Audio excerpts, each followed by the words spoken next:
But we get questions in, you know, we get them on Twitter and Facebook, and we thought, let's ask you right now. The first one is, what's the best way to get my hair back to its natural color?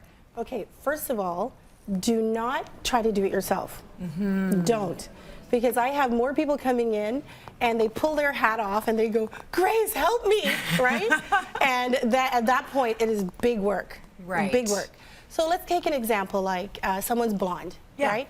And they want to go back to their natural color, maybe let's say a dark brown, right? Okay. The rule of color basically is that whatever you take out, you're going to put back in, right? So you have to make a plan with your stylist, right?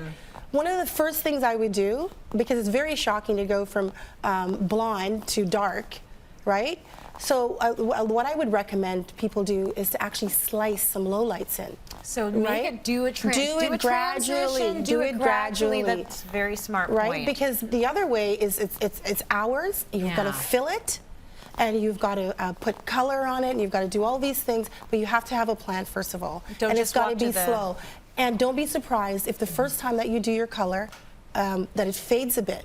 Because remember, you've been very blonde for a long time, and now the pigment has to kind of get anchored back in, and you've got to bring it down slowly. Okay, so don't just go to the drugstore and get that color that you think was your natural color And throw it on, because I will get green hair, and green hair will have me going crying because I have to fix that. And that's way harder. Way harder. Way more work. Yeah. What about someone who has oily hair? This is someone who has oily hair. Can I use any of those hair masks I've seen, or will it make my hair more oily?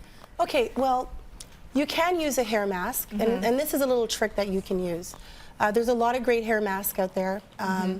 The ones I recommend to my client, they have a good balance for all hair types, right? Okay. But here's a trick. If you have fine hair and it's oily, right? Either you concentrate on the ends because that's where all the problems are, right? It's usually there. Or you do your mask from root to tip, and then you do a shampoo after. Okay. Yeah. You do a shampoo first, do your mask, have it go in, like maybe you could do them, a lot of the masks out there are 3 to 5 minutes. Right. Like you're in the shower, you can do that. Sometimes you want to do an intense treatment because, you know, your fine, dry hair, oily hair is really, you know, it doesn't feel good. Right. So you want to do that. The trick is to shampoo after to get all the residue off. You still have the benefit of the mask.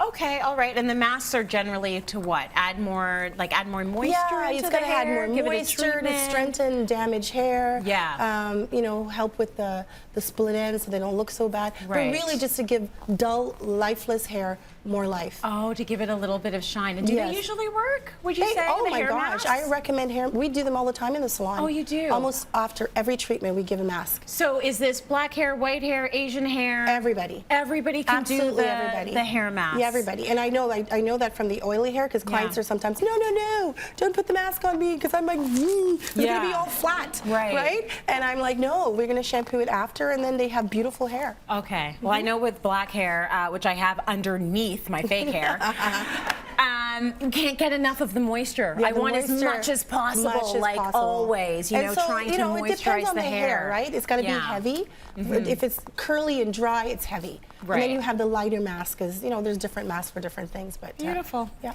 Good answers, my love.